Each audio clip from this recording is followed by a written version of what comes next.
Tuan-tuan dan puan-puan, di sini persoalan. Barangkali berlega-lega dalam fikiran kita semua. Apa yang dimaksudkan dengan majlis zikir? Ya? Kerana percaya atau tidak, gara-gara salah faham, penyelewengan yang berlaku, akhirnya pada hari ini kalau kita sebut majlis zikir, fikiran kita akan pergi ke lain. Majlis yang tidak pernah dilakukan oleh Nabi SAW. Hari ini kalau kita sebut majlis zikir je, kita akan terbayang orang duduk geling-geling, misalnya lah.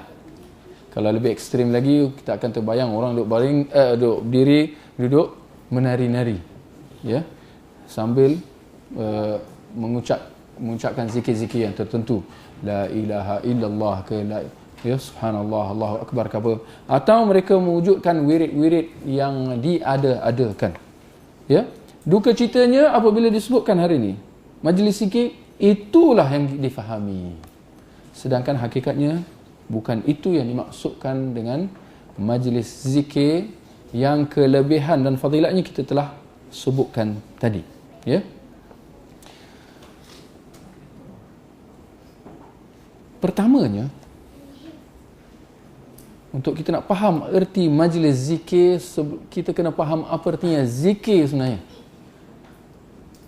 Kita kena faham dulu apa maksud zikir, dan insyaAllah kalau kita dah faham zikir, erti zikir, kita akan faham erti majlis zikir.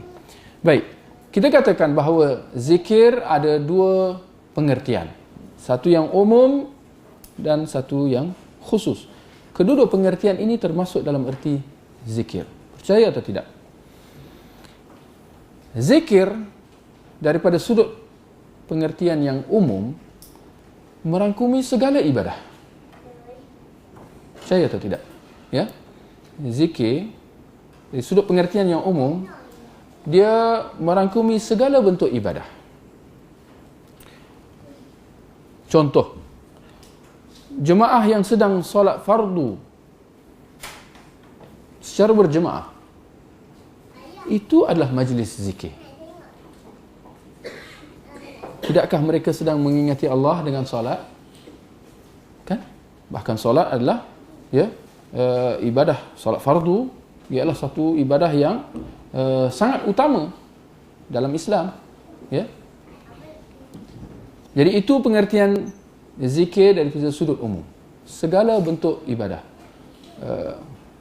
Solat adalah zikir. Puasa adalah zikir. Zakat, haji, apa juga ibadah. Realitinya ia adalah zikir. Kerana tidaklah seseorang yang beramal dengan ibadah itu, melainkan dengan ibadah itu dia akan mengingati Allah. Betul atau tidak? Kerana antara syarat utama dalam kita nak buat ibadah, apa dia? Kena ada ikhlas. Tak adalah sampai kita nak nawai itu ni ke, tidak. Tapi zikir itu bermula di dalam hati, ya. Dan itulah tempat niat kita, ya. Maka apabila kita dah meniatkan sesuatu itu kerana Allah, seperti mana syaratnya dalam ibadah, perlu ada niat, perlu ada ikhlas, maka itulah zikir, ya. Baik, itu pengertian zikir daripada sudut umum. Daripada sudut yang khusus, dia terbahagi kepada dua. Ini sekadar kita nak perincikan supaya kita faham, insyaAllah, ya. Daripada sudut khusus, dia terbahagi kepada dua. Yang pertama, ibadah zikir yang merangkumi semua ibadah qauliyah. Semua ibadah berbentuk kata-kata. Ya. Ia adalah zikir. Ya, ibadah qauliyah. Ya.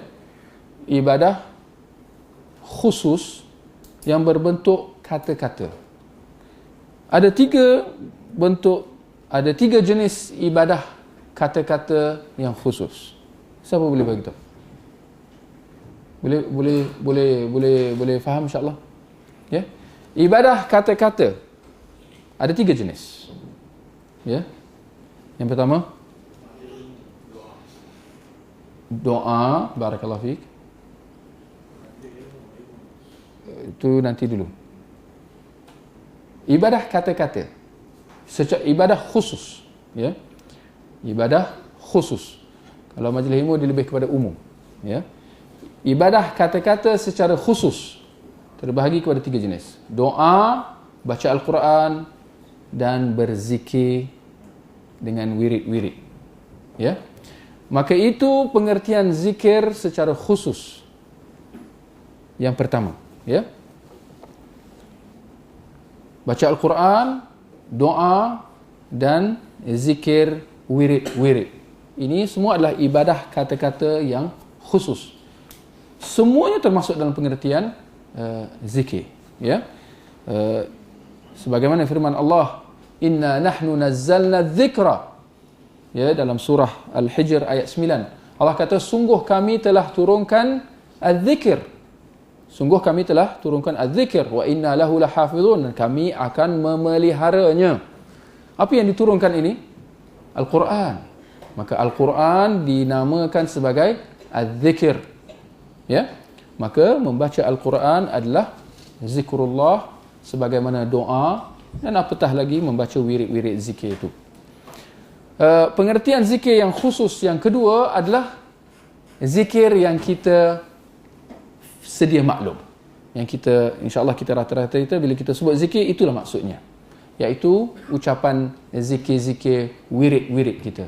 Subhanallah, alhamdulillah, Allahu akbar, wala ilaha illallah, wala haula wala quwata illa billah, ya. Ini pengertian zikir yang paling khusus, ya, merangkumi perkataan-perkataan wirid-wirid, zikir-zikir yang khusus, ya. Tetapi daripada sudut umumnya, insya-Allah kita sekarang sudah maklum, ya, bahawa sebenarnya hakikatnya zikir itu, ya, dia mempunyai maksud yang lebih luas berbanding yang dengan apa yang kalau sebelum ni kita faham, ya. Baik. Apabila kita dah faham pengertian zikir tadi, insya-Allah akan mudah kita nak faham, ya, pengertian majlis zikir, ya. Maka majlis zikir ternyata bahawa ia tidak seperti mana yang difahami oleh masyarakat awam. Tetapi sebenarnya majlis zikir, ya, dia merangkumi, pun kita boleh kata majlis zikir ada daripada sudut umum dan ada majlis ada daripada sudut khusus. Daripada sudut umum, majlis zikir boleh dikatakan satu majlis itu majlis zikir sekiranya di dalam majlis itu para hadirinnya diingatkan tentang Allah dengan semudah-mudah cara. Dengan disebut nama Allah, dengan kita kata alhamdulillah, Allahu akbar, wala ilaha illallah, walhamdulillah, dan seumpamanya. Maka bertukarlah majlis itu menjadi majlis zikir daripada sudut pengertian yang umum. Contohnya ada mesyuarat. Tengah mesyuarat tentang bincang tentang apa-apa masalah berbangkitlah. Tetapi para hadirin itu sentiasa diingatkan, dikembalikan kepada Allah. Kita ni kita ditimpa musibah, tuan-tuan dan puan-puan. Dan dalam masalah kita nak menangani musibah ini, tidak ada cara lain kecuali dengan kita kembali kepada Allah. Allah berfirman, fadhkuruni azkurukum. Contoh, disebutkan nama Allah, diingatkan para hadirin akan Allah, maka bertukarlah majlis itu menjadi majlis zikir daripada sudut pengertiannya yang umum. Adapun pengertian majlis zikir daripada sudut yang khusus, boleh kita kata itu dia tadi, ya, majlis ilmu, ya, majlis ilmu, seperti mana insya-Allah majlis kita pada pagi ini adalah majlis zikir. Dan alhamdulillah dalam majlis zikir kita tak ada geleng-geleng kepala, tak ada nari-nari, ya hanana ya banana, tak ada, ya, kerana inilah dia majlis zikir yang sebenar, ya.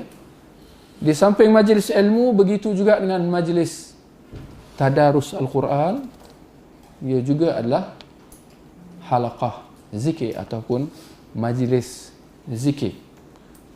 Ya, sekiranya halaqah Al-Quran tu dilakukan dengan betul lah. Ya, majlis tadarus. Apa artinya tadarus? Maknanya mereka mempelajari Al-Quran itu. Ya, dengan seorang baca, yang lain dengar. Kalau salah dibetulkan. Itu betul. Tetapi kalau semua pakat baca dengan satu suara, itu bukan cara yang betul. Ini insya-Allah bersempena dengan bulan Ramadan ni, kalau kita nak buat tadarus, kita kena ingat tu. Ya. Jangan dalam majlis tadarus Al-Quran kita menggunakan kaedah baca ramai-ramai. Itu memang tak guna. Tak guna daripada sudut apa? Kerana akhirnya bacaan yang betul, bacaan yang salah akan tenggelam dalam bacaan yang betul. Akhirnya tak dapat nak dibetulkan. Semua wah baca ramai-ramai kan. Bismillahirrahmanirrahim. Kadang-kadang nafas yang tak sampai pun dia boleh sambung-sambung je. Kan? Itu salah kan daripada sudut hukum tajwid kan. Jadi kaedah itu hendaklah dielakkan. Ya. Sebaliknya, majlis tadarus Al-Quran adalah sama ada guru membaca, yang lain dengar, ataupun hadirin seorang baca, yang lain dengar. Tujuan dia apa? Tadarus. Tadarus maknanya apa? Dibetulkan bacaan. Dan dalam masa yang sama dihayati, ya. Apabila kita mendengar bacaan orang lain, dihayati, ya, kerana ada faedah-faedahnya, ya. Itu yang dimaksudkan dengan majlis zikir. Maka akhirnya sama sekali majlis zikir bukan majlis berzikir beramai-ramai. Sama ada kadang-kadang kita ada istilah zaman sekarang, kita ada majlis tahlil. Minta maaf, boleh sebut kan semua ni? Kalau tak boleh kita teruskan. Jadi sama sekali tidak ada istilah majlis tahlil. Majlis apa lagi? Tahlil perdana. Majlis apa? Selawat, ya. Selawat beramai-ramai. Selawat ramai-ramai lagi dia terus terang, ya. Selawat perdana dan seumpamanya. Ini semua tidak ada contohnya, tidak ditunjukkan kepada kita oleh Nabi SAW. Nabi tidak pernah buat walau sekali pun. Menghimpunkan semua para sahabat. Ayo, Abu Bakar, Umar, Uthman, Ali, jom kumpul. Kita buat tahlil 1, 2, 3. La ilaha. Tak ada. Nabi tak pernah buat macam tu. Abu Bakar tak pernah buat macam tu. Umar, Uthman, Ali, sahabat-sahabat yang lain, isteri-isteri Nabi tak pernah buat macam tu. Apatah lagi zikir-zikir. Kalau zikir dengan apa? Subhanallah, alhamdulillah, la ilaha illallah, itu zikirnya dah betul. Zikirnya sangat dianjurkan. Tetapi apa yang kita nak sebut di sini adalah caranya tak betul. Apabila dibuat dengan ramai-ramai, dibuat pada waktu-waktu yang tertentu, malam Jumaat misalnya, malam-malam tertentu, waktu-waktu yang tertentu, bersempena dengan tujuan-tujuan yang tertentu. Apabila dilakukan dengan gaya-gaya yang tertentu, ini yang masalah. Gaya macam ni. Kenapa la ilallah geleng-geleng kepala? Engkau menafikan la ilallah ke macam mana? Patutnya la ilaha illallah, betul, la ilaha illallah, betul. Tapi dia geleng kepala. Satu soalan patutnya dia orang jawab tu. Tapi subhanallah, satu amalan yang telah dilakukan sejak sekian lama, tapi tak ada seorang pun dapat jawab. Kenapa? Tok Haji, kenapa Tok Haji tu geleng kepala masa ucap la ilaha illallah? Mati dia nak jawab. Sebab tak ada jawapan. Akhirnya ibadah itu menjadi ibadah ikut suka, ikut cita rasa. Maka kita katakan itu dia, ya. Tidak ada asasnya sama sekali dalam agama, ya, majlis zikir dalam bentuk seperti ini. Malang segala malang, kalau majlis zikir ataupun majlis selawat didatangkan perkataan-perkataan yang bukan sahaja Nabi tidak ajar,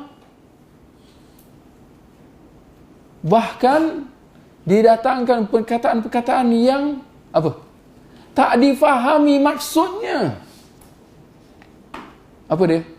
Ya hanana ya banana tadi. Apa maksud ya hanana banana? Tu suka dia. Jangan biasa sudah. Kadang-kadang anak-anak saya pun buat bunyi dia menarik. Jadi akhirnya kita, masyarakat kita tak pernah tahu perkataan-perkataan ni. Tapi kerana, ini dia, dorongan hawa nafsu, tarikan syaitan, dia mengambil peranan dia. Ya? Maka akhirnya diketengahkan perkataan-perkataan ini. Sedangkan semua mengakui, tak ada makna. Ya Hanana, ya apa tak tahu, ya Hanana, ada diulang-ulang. Tak ada maksud. Semua pakat suka je. Kan? Jadi ini musibah segala musibah. Ya, maka ini perlu kita faham, perlu kita hayati. Ya, baik.